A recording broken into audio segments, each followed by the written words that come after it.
Assalamu alaikum and a very good evening. Welcome to Ababil English Level 1. Congratulations on successfully completing week 1. Now before we move on, as always, let's quickly recap what we covered in the past week. We talked about all three tenses, present, past and future. We discussed the composition of sentences in each of them, the subject, the object, the helping verb, and the verb. We also talked about the types of sentences and briefly discussed the types of verbs as well. Then we discussed the types of questions and we practiced around all of them in the project works. Alright, in this week we are going to cover a number of amazing things and I'm sure that you will learn a lot. So let's begin. Today we are going to discuss a few very important parts of speech. As you all know, speech is a medium of communication. It's what you speak and in what language and how you add different elements in your speech or in your communication or in your talk to make it more interesting and so that people can relate to your talk. Alright. First we have noun. Very simple. Noun is any name of a person, place, thing, or an idea. You can see the examples. We'll come back to this later. Then we have verb. Of course, we have discussed verb when we were studying the concepts of tenses. That verb is any word that describes an action or some experience. Then we have adverbs.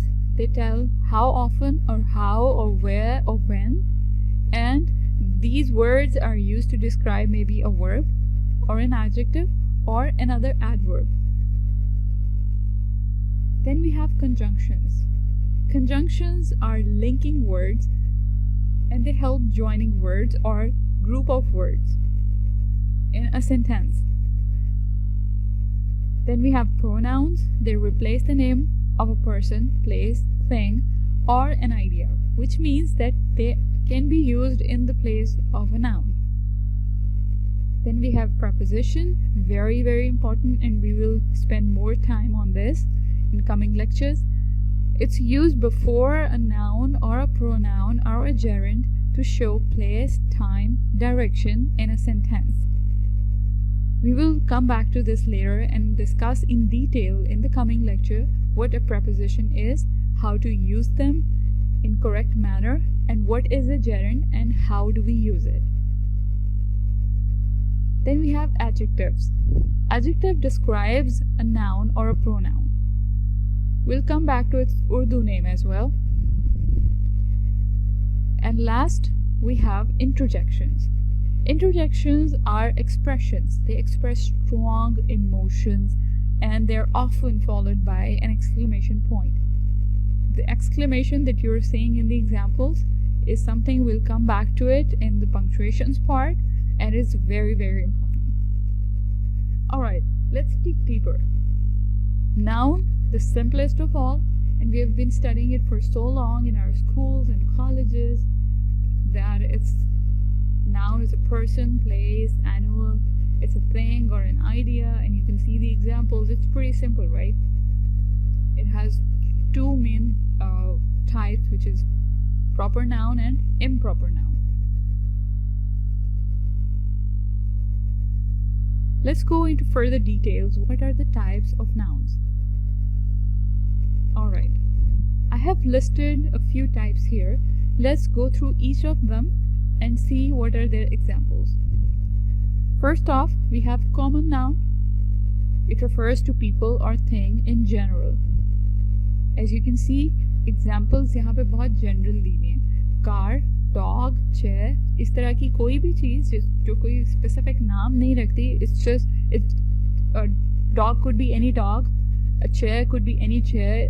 Like you have like 12 chairs on the dining table, you have 2 chairs on the coffee set. They all are chairs.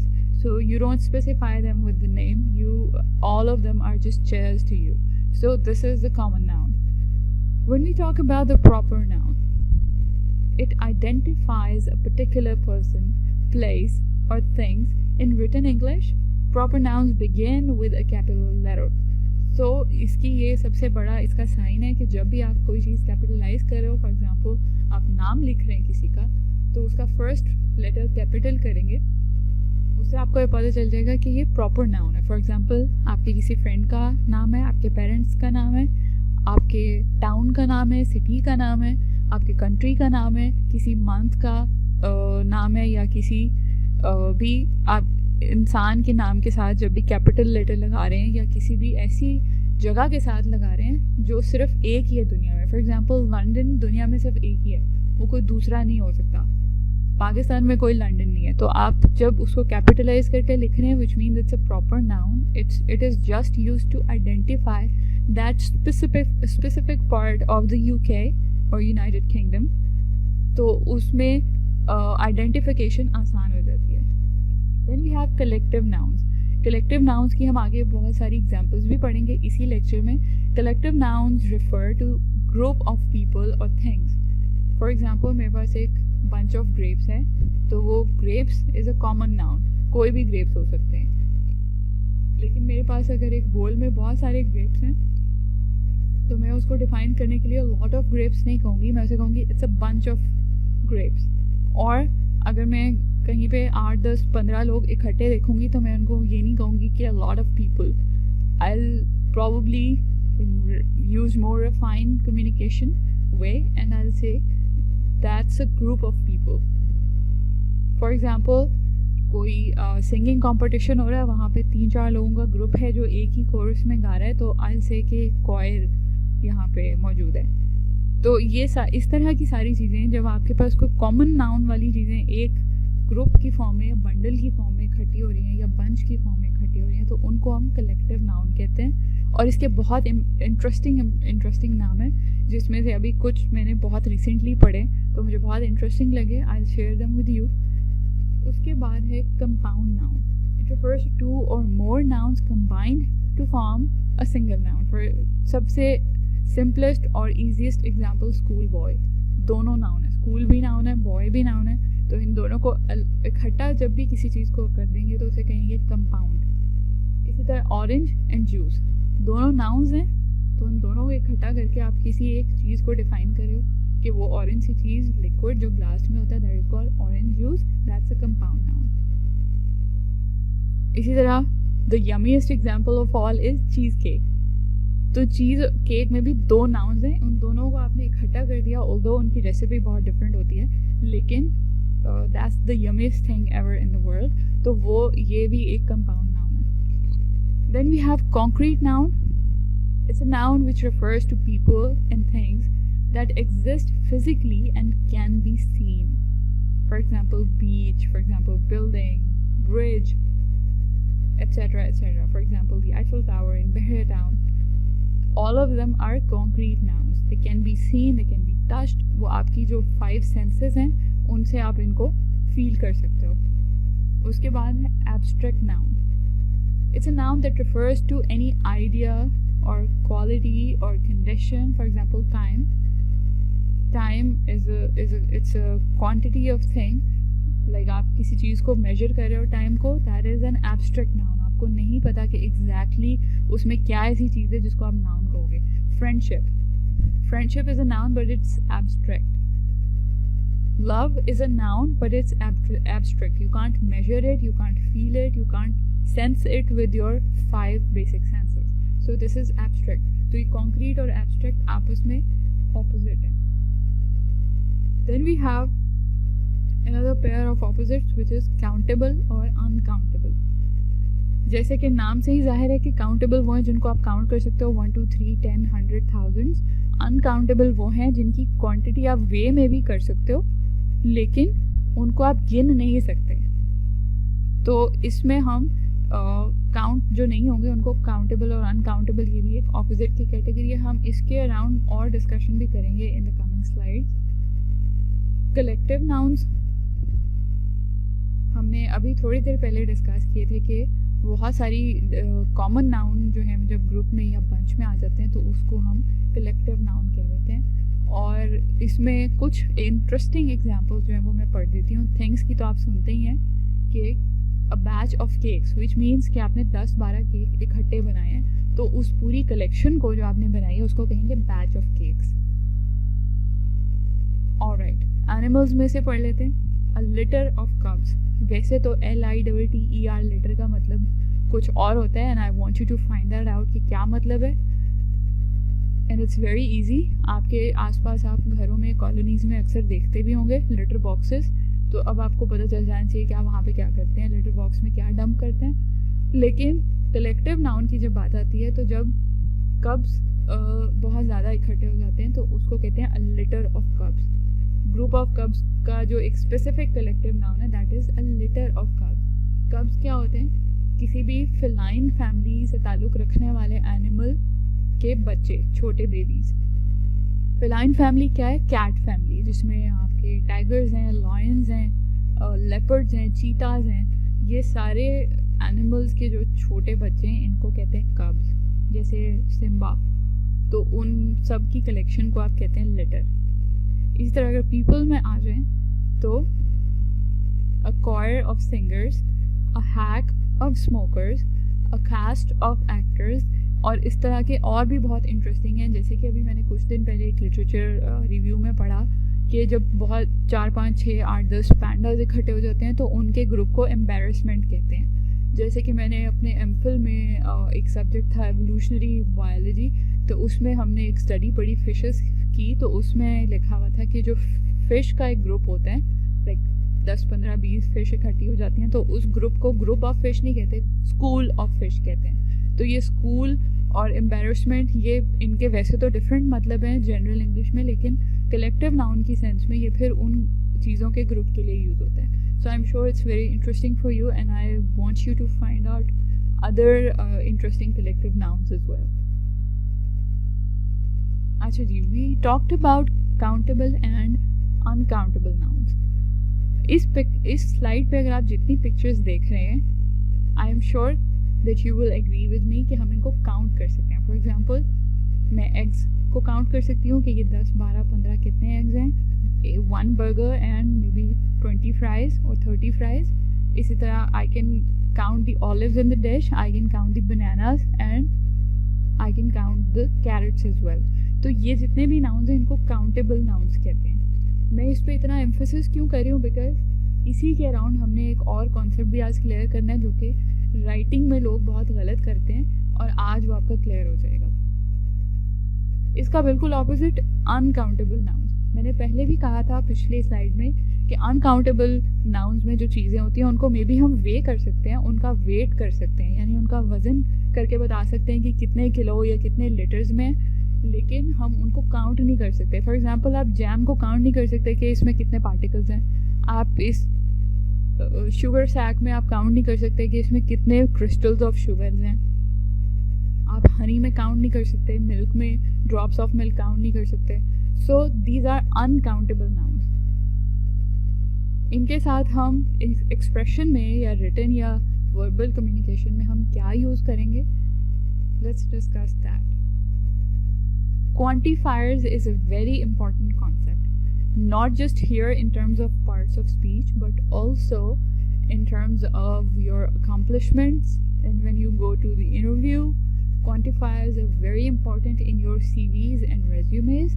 किस तरह, ये मैं next lectures में इंशाल्लाह बताऊंगी कि जब आप अपनी एक जनरल सी CV से चेंज करके उसको क्वांटिफिकेशन मोड में लाते हो, अपने रिजल्ट्स को क्वांटिफाई करके, जॉब रोल्स को क्वांटिफाई करके बताते हो, तो आपके जॉब के चांसेस जो हैं वो 10% से बढ़ के 110% हो जाते हैं। तो इस पे भी हम मज़ीद बात करेंगे इन द कमिंग वीक। अभी हम क्वांटिफायर्स को डिस्कस करते हैं कि ये क्या होते हैं। क्वांटिफायर्स ऐसे वर्ड्स हैं जो किसी भी चीज़ की, ऑब्वियसली नाम से जाहिर है, क्वांटिटी बताने के लिए यूज़ होते हैं। अभी हमने डिटेल में डिस्कस किया था कि काउंटेबल और अनकाउंटेबल नाउन्स कौन कौन से होते हैं। इनमें से कुछ क्वांटिफायर्स ऐसे हैं जो दोनों तरह के नाउन्स के लिए यूज़ हो सकते हैं, काउंटेबल के लिए भी और अनकाउंटेबल के लिए भी।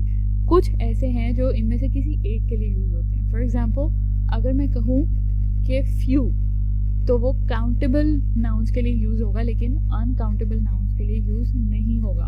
मैं ये तो कह सकती हूँ कि आई नीड अ फ्यू बनानास, लेकिन मैं ये नहीं कह सकती कि आई need a few milk. It doesn't make sense. हाँ, ये कह सकती हूँ कि आई need a little milk, which means कि अगर मैंने कोई भी कंटेनर, कप, ग्लास कुछ पकड़ा हुआ है तो उसमें थोड़ा सा डाल दें। ये इसकी सेंस बनती है, बिकॉज स्मॉल माइनर अमाउंट में मुझे चाहिए। लेकिन फ्यू जो है, जिसको उर्दू में आप कहते हैं चंद, यानी कुछ, वो अनकाउंटेबल के साथ यूज़ नहीं हो सकता। इसी तरह लिटिल जो है वो काउंटेबल के साथ यूज़ नहीं हो सकता। I need a little banana, it doesn't make sense. But if I say I need a little water, तो दैट वुड मेक सेंस। इसी तरह मैनी अनकाउंटेबल के लिए यूज़ नहीं हो सकता। I saw many bananas in the market, true, it's grammatically correct, but I can't say I saw many sugar or many sugars in the market. That would be wrong. उसके लिए मैं कहूँगी much. Much जो है वो uncountable के लिए use होता है, और much countable के लिए on the contrary यूज़ नहीं होगा. I cannot see I saw much bananas or I saw much carrots in the kitchen. No, that would be wrong. तो ये many और much का एक तो आपने जहन में रखना है. This is very very important because हम अगर किसी कॉमन नाउन काउंटेबल या अनकाउंटेबल के बारे में सवाल कर रहे हैं अपनी रोज़मर्रा की बातचीत में, अगर आप इंग्लिश में कम्युनिकेट कर रहे हो, तो सक्सेसफुली कम्युनिकेट करने के लिए आपको ये याद रखना पड़ेगा कि मैनी और मच जो है वो किस चीज़ के साथ यूज़ हो सकता है और किस चीज़ के साथ यूज़ नहीं होता। बहुत से लोग लिखने में भी ये गलती करते हैं कि हाउ मेनी अगर पूछ रहे हैं तो साथ में अनकाउंटेबल नाउन के बारे में पूछ रहे हैं और हाउ मेनी लगा देते हैं साथ, या फिर काउंटेबल के बारे में पूछ रहे हैं और हाउ मच लगा देते हैं। तो ये प्रैक्टिस बहुत गलत है। इसके बारे में आपने याद रखना है। जस्ट थिंक अबाउट मिल्क, और इसमें से देख लें कि जो मिल्क के साथ जा रहा है वो अनकाउंटेबल के साथ जाएगा, और जो बनानाज या कैरेट्स के साथ जा रहा है वो सब काउंटेबल के साथ जाएगा। For example, a lot of जो है वो दोनों के साथ जाता है। अ lot of honey, a lot of bananas, lots of carrots, lots of bananas, lots of milk, lots of honey, lots of olives, सब के साथ जा रहे हैं। सम भी सब के साथ जा रहे हैं। ये अनस्पेसिफाइड अमाउंट है कि कुछ हमें पता ही नहीं है कि वो कितनी कुछ है। तो वो some milk, I need some milk, I need a little milk, I need a lot of milk, I need lots of milk, ये सब के साथ जाते हैं। इसी तरह आपने ये पूरा टेबल अच्छी तरह से गौर से पढ़ना है, because I am gonna give another project work around this one.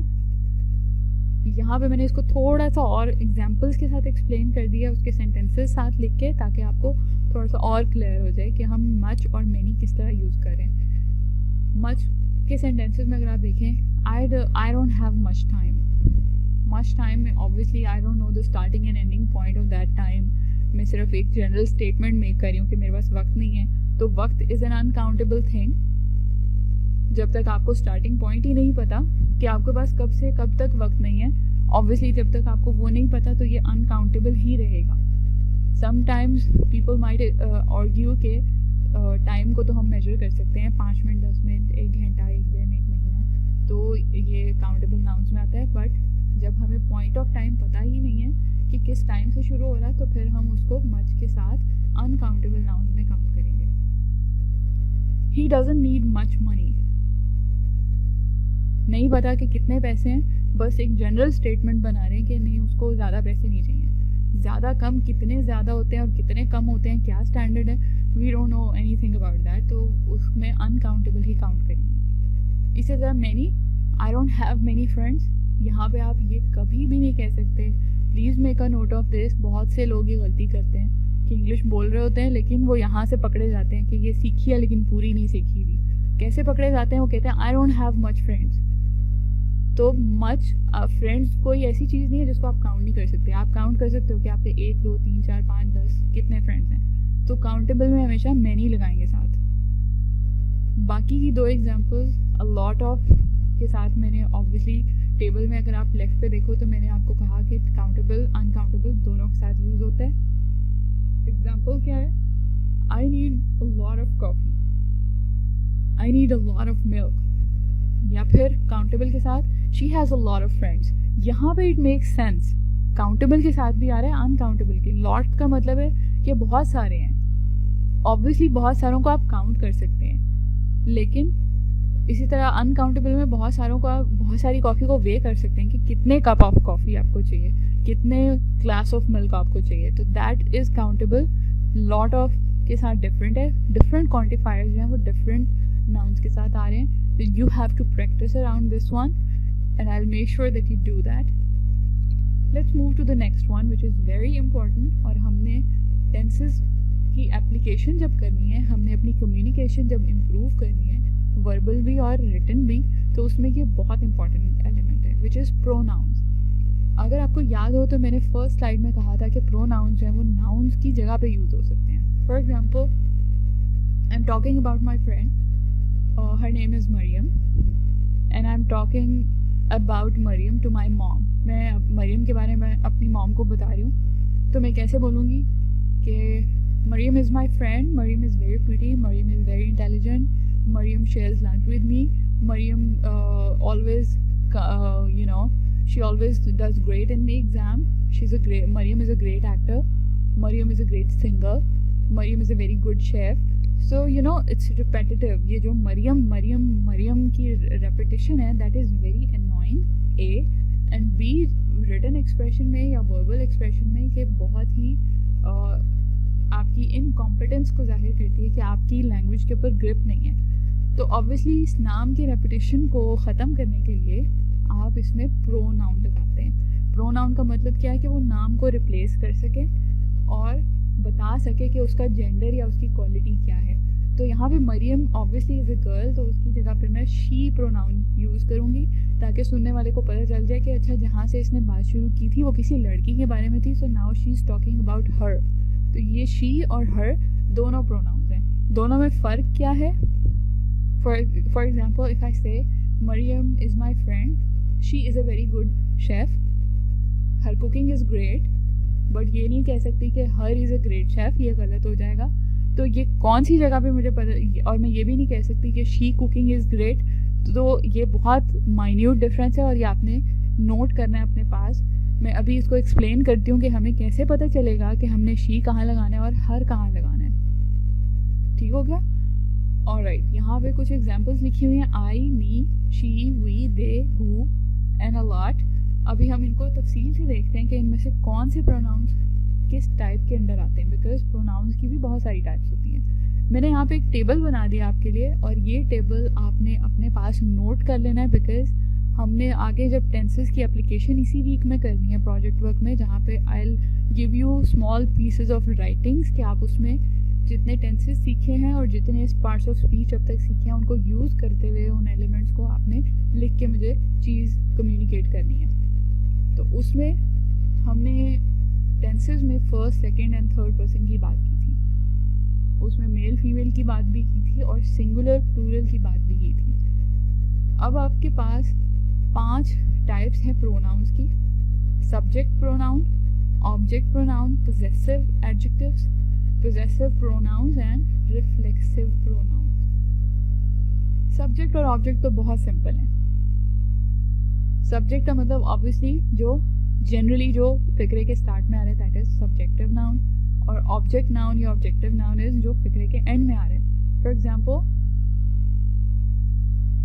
I saw a cat. अगर मैं इसी मैसेज को इनडायरेक्ट स्पीच में कहूँ तो मैं कहूँगी A cat was seen by me। So you see the difference कि I जो है वो सब्जेक्ट की जगह पे आ रहा था बिल्कुल स्टार्ट में, और ऑब्जेक्ट क्योंकि एंड पर होता है तो एंड पर मी की जगह मैंने अपना नाम लगाने की बजाय प्रोनाउन ही लगाया, जो कि जाहिर कर रहा है मुझे ही, लेकिन मैंने उसको एंड पर लगा दिया और मैंने इनडायरेक्ट स्पीच शो कर दी। I saw a cat was seen by me, मतलब बिल्कुल सेम कन्वे हो रहा है, सिर्फ बात करने का अंदाज बदल गया। इसी तरह यू के लिए यू ही यूज़ होगा, ये एक ऐसा कॉन्स्टेंट है जो कभी नहीं बदल रहा। थर्ड पर्सन में मेल और फीमेल के लिए ऑब्वियसली बदल जाएंगे, ही के साथ हिम और शी के साथ हर। पोजेसिव में उसका हिज भी आ जाएगा। पोजेसिव में हिज क्यों आएगा? उसका, माय मेरा, योर तुम्हारा, हिज उस लड़के का, हर उस लड़की का। तो ये सारे पोजेशन बताने के लिए यूज होते हैं. It's her comb, it's his brush, it's his laptop. He is an engineer. A different computer code what was developed by him. This is his computer. तो इसमें मैंने 3 प्रोनाउंस यूज़ कर लिए हैं. अब आपने इस फिक्रे को एक बार दोबारा सुनना है और गौर करना है कि मैंने इसको कैसे यूज़ किया, because I am gonna give you the project work around this as well. आखिर में हमारे पास है रिफ्लेक्सिव नाउन. रिफ्लेक्सिव नाउन जो है वो रिफ्लेक्शन शो कर रहे हैं आपका. This I will do this by myself. मैं ये खुद ही कर लूँगा. Do your work by yourself, don't seek help. अपना काम खुद ही करो, खुद करो अपना काम. Reflection of yours. Himself, he drove the car to the hotel himself. She clean the kitchen by herself. तो ये सारे सेल्फ के साथ जो हैं ये आपके रिफ्लेक्शन को, आपके अपने आप का किया हुआ काम शो करते हैं. उसमें first person, second person, plural की एग्जांपल्स भी आप देख लें कि आवर के साथ आवर सेल्व्स, देम के साथ देम सेल्व्स. बहुत सारे लोग ये गलती करते हैं कि देम सेल्फ लगा देते हैं. जहाँ पे थर्ड पर्सन प्लूरल की बात हो रही हो तो उसमें देम सेल्फ लगा देते हैं. सेल्फ लगाना गलत है. इस ऑब्वियसली थर्ड पर्सन में प्लूरल की बात हो रही है, it's a group of people. तो वहाँ पे अगर आपने दे लगाया था सब्जेक्ट में, for example let me think of an example. They were cooking. इसी को अगर मैं इनडायरेक्ट करूँ, chicken was cooked by them. It was their combined effort and they afterwards they cleaned the kitchen by themselves. Now go back, rewind the video for this particular thing. इस पूरे फिक्रे को एक बार दोबारा सुने और फिर डिसाइड करें, देखें, गौर करें कि मैंने सारे प्रोनाउंस ही इसमें यूज़ कर लिए हैं. और obviously I started with a group of people. Subject था मेरा, तो मैंने उसमें ये नहीं कहा कि they clean the kitchen by them self ending at an F. No, I didn't say that. Selves लगाया है क्योंकि सेल्व्स जो है वो जमा है सेल्फ की. तो आपने इस चीज़ को फॉलो करना है. इसको टेबल को अपने पास कहीं नोट कर लें. ऑलराइट, पर्सनल प्रोनाउन अभी हमने पढ़ लिए. पर्सनल का मतलब है पर्सनल, लाइक जो हमने first person, second person, third person में यूज़ किए थे वो वाले. I, we, they, you, he, she, it, some. Then we have possessive pronouns जो हम किसी भी चीज़ की पोजेशन बताने के लिए यूज़ करते हैं. It's his bag. This coffee cup is yours. This bed cover is mine. This clock is ours. And this prayer mat is theirs. तो ये सारी चीज़ें बताने के लिए यूज़ होती हैं कि कोई भी ऑब्जेक्ट या कोई भी चीज़ किस इंसान से, किस से बिलोंग कर रही है. That is called possessive pronouns. Relative pronouns, ये हम राइटिंग में बहुत ज़्यादा यूज़ करते हैं अपनी राइटिंग एक्सप्रेशन को कंप्लीट करने के लिए, उसको ब्यूटिफाई करने के लिए. Who, whom, that, which, whoever, whomever, whichever और एक whatever भी है, वो ये सब relative nouns में यूज़ हो रहे हैं. मीन्स कि कौन, who means कौन, whom means किसका, that means that thing, that thing there, like वो. विच का मतलब भी वो है. लेकिन इन दोनों में एक बहुत इंपॉर्टेंट बात है जो बहुत पढ़े लिखे लोग अगेन यहाँ से पकड़े जाते हैं कि English is not like their first language. उनको इतनी ग्रिप नहीं है, कमांड नहीं है लैंग्वेज पे. कहाँ से पकड़े जाते हैं कि वो किसी नॉन लिविंग चीज़ का जिक्र करते हुए भी कहेंगे that man, that girl, which girl. किसी भी लिविंग चीज़ को जब आप जिसका जिक्र करोगे, for example I was listening to a TED talk on the YouTube और पाकिस्तान की एक स्पीकर थी और वो बहुत फ्लॉलेस, बड़ी अच्छी अंग्रेज़ी न्यूट्रल एक्सेंट में बोल रही थी, अच्छा कम्युनिकेट कर रही थी टेड टॉक पे. Her name was Muniba Mazari. But by the end of her talk she made a mistake and I knew कि राइट देयर, यू नो, पकड़ी गई. यहाँ पे गलती की, विच मीन्स इंग्लिश सीखी है, इंग्लिश इतनी अच्छी आती नहीं है. तो she was talking about her baby boy and she said my son was here, that was very cranky. और दैट कहकर वो रुकी और फिर उसने रियलाइज़ किया कि मैंने गलत बोला है. और दैट कहने के बाद उसने कहा no, which was very cranky. So you see that जो है वो नॉन लिविंग इनएनिमेट ऑब्जेक्ट्स के लिए यूज हो रहा है, while which is used for living organisms or living beings or humans. Then we have interrogative pronouns जिसको हम WH words भी कहते हैं, जो questions करने के लिए यूज़ होते हैं. हम इनके बारे में पहले ही तफसील से पढ़ चुके हैं, कौन, कहाँ, कब, क्यों, कैसे, क्या, ये सब interrogatives हैं. Then we have demonstrative. Demonstrative means बताने के लिए, this, that, these, those. Simplest of all, demonstrative. Alright, before we talk about the types of verbs, let me remind you that in the very first week when we started discussing about the tenses, in the very first lecture we described verbs and briefly discussed their types. So mainly we established that any word that describes an action or maybe an experience, उसको हम verb कहते हैं. कोई भी काम जिसको उर्दू की grammar में आप फेल कहते हैं, तो उसकी कितनी टाइप्स हैं हम आज उनको ज़रा डिटेल में पढ़ेंगे. First one is regular verb. Regular verb जिसको हम मेन वर्ब भी कहते हैं, जो हमारे किसी भी सेंटेंस में कोई काम होता हुआ बता रहा हो. A verb that's past and past participle is made by adding D और ईडी. मैंने तब भी ये कहा था कि वो प्रेडिक्टेबल फॉर्म्स होती हैं. For example let's talk about call. किसी को कॉल करना, CALL कॉल, उसकी सेकेंड और थर्ड फॉर्म दोनों में ईडी आएगा. Call, called, called. So that's a regular verb. और ये एक बहुत लॉन्ग लिस्ट है रेगुलर वर्ब्स की, जिसमें सेकेंड थर्ड दोनों फॉर्म्स में ईडी आता है. तो दैट्स वेरी प्रेडिक्टेबल. आपको उनको याद करने की ज़रूरत नहीं है. You just have to keep in mind कि अच्छा ये रेगुलर वर्ब है तो ईडी आ जाएगा. Second form is irregular verb. इनकी फॉर्मेशन में डिफरेंट चीज़ें आती हैं लेकिन ईडी नहीं आता. जैसे मैंने उस दिन भी एग्जांपल दी थी, टीच, पढ़ाना. टीच की सेकंड फॉर्म टीच्ड नहीं है, ईडी नहीं आ रहा उसके साथ. उसकी सेकंड और थर्ड फॉर्म है taught and taught. Teach, taught, taught. जैसे bring again is an irregular verb. Bring में ईडी नहीं आ रहा, ब्रिंग्ड नहीं बन रहा. ब्रिंग की सेकंड और थर्ड फॉर्म है brought and brought.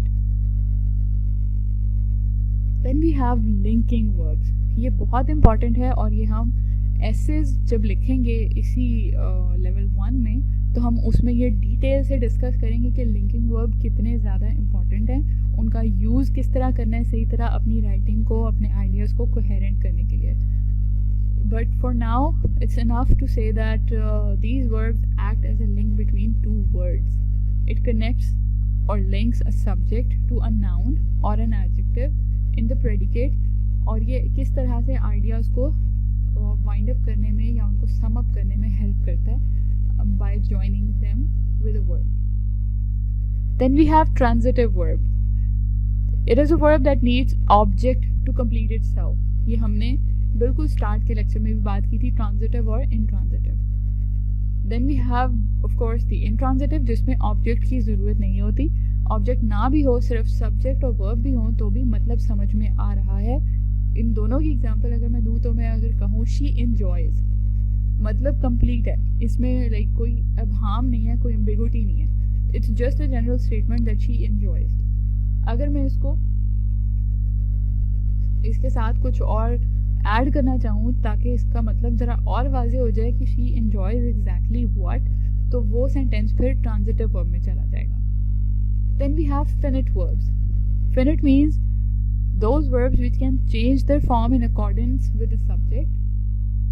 And infinite, a verb which has to before it. It shows infinite action: to use, to do, to sleep, to enjoy. This is used at the beginning of the sentence. इन दोनों को हम इंशाल्लाह detail में next lecture में discuss करेंगे. Then we have a recap. ये दोनों बातें पढ़ चुके हैं पहले लेक्चर में भी और अभी भी, कि ट्रांजिटिव और इंट्रांजिटिव वर्ब्स कहाँ पे यूज़ होते हैं और कैसे दिखते हैं. आपको एग्जांपल समझाने के लिए मैंने इसके 2 sentences ईच यहाँ पे लिख दिए हैं. You have to read it and then understand the concept and do solve the exercise in the project work. Then we have linking verb. We have already talked about it. यहाँ पे example के लिए मैंने सिर्फ ये लिख दिया है. फॉर एग्जाम्पल इसमें एक बहुत ओवरलैपिंग कॉन्सेप्ट था जो मैंने यहाँ क्लियर करना था. वो ये था कि फर्स्ट सेंटेंस में लीसा इज़ फसी अबाउट फूड, यहाँ पे इज़ को हाईलाइट किया हुआ है। अब समटाइम्स स्टूडेंट्स ये क्वेश्चन करते हैं कि इज़ तो हेल्पिंग वर्ब था, तो ये लिंकिंग वर्ब कैसे होगा। So this is very important for you to understand कि सब हेल्पिंग वर्ब्स जो हैं वो लिंकिंग वर्ब्स होते हैं, लेकिन तमाम लिंकिंग वर्ब हेल्पिंग वर्ब्स नहीं होते। For example the students felt relieved, यहाँ पे फेल्ट हाईलाइटेड है। फेल्ट जो है वो स्टूडेंट और रिलीफ के बीच में कनेक्शन बता रहे हैं कि स्टूडेंट्स ने सुकून का सांस लिया, उन्होंने खुशी महसूस की या उन्होंने अच्छा फील किया। Every student felt the relief, लेकिन यहाँ पे आप देखें कि felt is not a helping verb. Is and are in the first two example are helping verbs. और ये कॉन्सेप्ट जो है, ये एग्जाम्पल्स मेरी बात को इंडोर्स करें कि सारे हेल्पिंग वर्ब्स लिंकिंग वर्ब होते हैं, लेकिन तमाम लिंकिंग वर्ब हेल्पिंग वर्ब्स नहीं होते।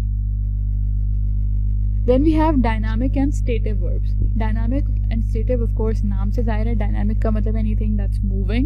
It denotes an actual action or expression or process. For example, she buys, he is swimming.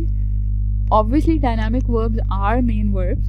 लेकिन हमने बस अगर कोई एक्शन वहाँ पे शो हो रहा है, कोई कंटिन्यूस प्रोसेस शो हो रहा है, तो उसमें उसको डायनामिक वर्ब का नाम भी दे दिया जाता है, लेकिन they are generally called action verbs. Then we have stative verbs. This is very important concept and very interesting one. Stative verbs tell us about the state of mind of the subject. For example, she prefers strawberry jam. Strawberry jam के साथ उस लड़की का जो connection है, जो उसके बारे में सोचती है कि she always prefers strawberry jam over maybe orange marmalade. तो उसकी जो preference है that is the stative verb, जो उसके state of mind को explain कर रहा है। The cupboard requires a new coat of paint. That is also a stative verb. उसकी state बता रहे हैं कि उसको ज़रूरत है अब। So these are stative verbs. Alright. Then we have modal verbs. I briefly discussed about it as well in the first lecture. थोड़ा सा हमने पढ़ा भी था कि able to और can और could में क्या फ़र्क है। यहाँ पे मैंने आपके लिए एक और टेबल बनाया है जिसमें मैंने कुछ और modal verbs ऐड किए हैं। Now you have to read the table. It's very easy. सिर्फ आपने अंडरस्टैंड करना है कि इसमें should कहाँ पर आना चाहिए, must कहाँ पे आना चाहिए, might कहाँ पे आना चाहिए। फॉर एग्ज़ाम्पल मैं आपको अपनी वर्क प्लेस से एग्जाम्पल दे दूँ तो मैं अपने स्टूडेंट्स को या अपने ट्रेनीज़ को बताऊँगी कि I think you should do this, I think you should read more books. So मैं आपको एडवाइस कर रही हूँ कि मेरा ख्याल है कि आपको मज़ीद किताबें पढ़नी चाहिए। It's just an advice, obviously it's in your hand, it's your call कि आप पढ़ते हैं या नहीं पढ़ते। बट अगर मैं आपसे ये कहूँ कि you must read more books, that puts you in a position of obligation कि मैंने अब आपके ऊपर पाबंदी लगा दी है, आप पे लागू कर दिया कि आपने बुक्स पढ़नी ही पढ़नी है। You must finish your homework, you have to do this. Have to and must they are imperative, कि ऑर्डर दे रहे हैं आपको, कमांड करें कि आपने ये ज़रूर करना है, वरना ऑब्वियसली उसके नतीजे हो सकते हैं। लेकिन शुड जो है वो एडवाइस है, पॉसिबिलिटी है कि आपको ये करना चाहिए, मेरा ख्याल है। कैन और कोड के बारे में हम पहले ही डिसाइड कर चुके हैं कि ये कहाँ कहाँ पे यूज़ हो रहे हैं। Then we have the last one which is might और मे। कैन और कोड इस मीनिंग में भी यूज़ हो सकते हैं, लेकिन यहाँ पे माइट और may, obviously may I come in, it's a possibility. The teacher might say yes और she might say no. Might का मतलब है I might go to the gym today, शायद मैं आज जिम जाऊँ, मे बी मैं आज जिम जाऊँ। मे बी इज़ ऑब्वियसली शायद। तो आपने ये सेंटेंसेस में अपने डेली कम्युनिकेशन में इंग्लिश लैंग्वेज बोलने के साथ साथ ये गौर करना है कि आप मॉडल वर्ब्स कहाँ यूज़ करते हो, और जहाँ पे शुड लगेगा वहाँ मस्ट नहीं लगाना, बिकॉज आप अपने बॉस को या अपने से किसी बड़े को मस्ट नहीं कह सकते, आप उनके ऊपर लागू नहीं कर सकते कोई चीज़। आप उनको एडवाइस दे सकते हो, सजेशन दे सकते हो कि मेरा ख्याल है ऐसे भी हो जाना चाहिए। Alright, then we have phrasal verbs. This is again very very interesting. Sometimes कुछ लोग इसको ईडियम्स के साथ कंफ्यूज करते हैं, but please be aware that these are not idioms at all. These are called phrasal verbs. For example, just be around, you know, just be near, you are fun to be around. आप आसपास होते हैं तो बहुत अच्छा लगता है, आपकी कंपनी अच्छी है, ये मतलब है इसका कि आपसे सोशलाइज करके, बातचीत करके अच्छा लगता है। Alright, be above, be too good, too classy or mature to do something. I thought you said you were above these kinds of antics. Like अगर किसी का ख्याल है कि like ये मेरा स्टैंडर्ड नहीं है, मेरा स्टैंडर्ड इससे बहुत ऊपर है, तो उसको कहेंगे I thought you were above this, I thought you said you were above this. These are called phrasal verbs और इनको हम बहुत आम अल्फाज में इस्तेमाल करते हैं. Then I have compiled for you hang के साथ, hang verb के साथ different phrases जो कि हम बहुत ज़्यादा यूज़ करते हैं, but sometimes हमें पता नहीं होता कि ये phrasal verb है. For example, hang up. आपने फ़ोन करके किसी से बंद कर दिया, या फिर गुस्से में किसी से फ़ोन पे बात कर रहे हो बंद कर दिया. लाइक आपको बहुत गुस्सा आया, आपने खुदाफिज भी नहीं कहा और आपने फ़ोन काट दिया. That is called hanging up. He hung up the phone in my face. उसने फ़ोन मेरे मुंह पर मार दिया. यू नो, कलोकियल एक्सप्रेशन में यूँ कहते हैं. So that hanging up is phone बंद कर देना. Hang up, please hang up the phone. Phone बंद कर दें, फ़ोन पर बात ख़त्म कर दें. Then we have hang out. ये भी बहुत ज़्यादा यूज़ होता है. गूगल जीमेल की एक एप्लीकेशन भी है, चैटिंग एप्लीकेशन, जिसके ऊपर चैट करते हैं. That is also called hang out, but ये वो वाला नहीं है. हैंग आउट का मतलब है किसी के साथ घूमना फिरना. आपने ये सेंटेंस फ्रेंड्स में बहुत बार सुना होगा, यार इतना टाइम हो गया हमने हैंग आउट नहीं किया, चलो हैंग आउट करते हैं, चलो बीच पर हैंग आउट करते हैं. विच मीन्स कि आप किसी जगह पर जा रहे हैं और वहाँ पे बहुत सारा टाइम स्पेंड करें. That is called hanging out. Hanging out with friends. Hang on for a while. Hang on for a minute, I'm just coming. Hang on means just wait for a while. Just, you know, wait for a second. Hang on. मैं आ रहा हूँ. Alright. Then hang on to. Hang on to का मतलब है किसी चीज़ के ऊपर जमे रहना, उस पर बार बार कोशिश करते रहना. Constantly उसके ऊपर effort करते रहना. I'll hang on to the documents for a bit longer. यानी कि मैं इनके ऊपर थोड़ा सा और इन डॉक्यूमेंट्स पे भी काम करता हूँ थोड़ी देर के लिए. So उसको कहेंगे hang on to. इसी तरह मैंने एक और कलेक्शन आपके लिए यहाँ पे राइट साइड पे दी है. इसको आपने यहाँ pause the video, just go through the list और देखो कि इसमें से आप कितनी फ्रेजल वर्ब्स के साथ फेमिलियर हैं. There is another list. I want you to write it down somewhere and make some sentences जो इस स्लाइड के अलावा होंगे.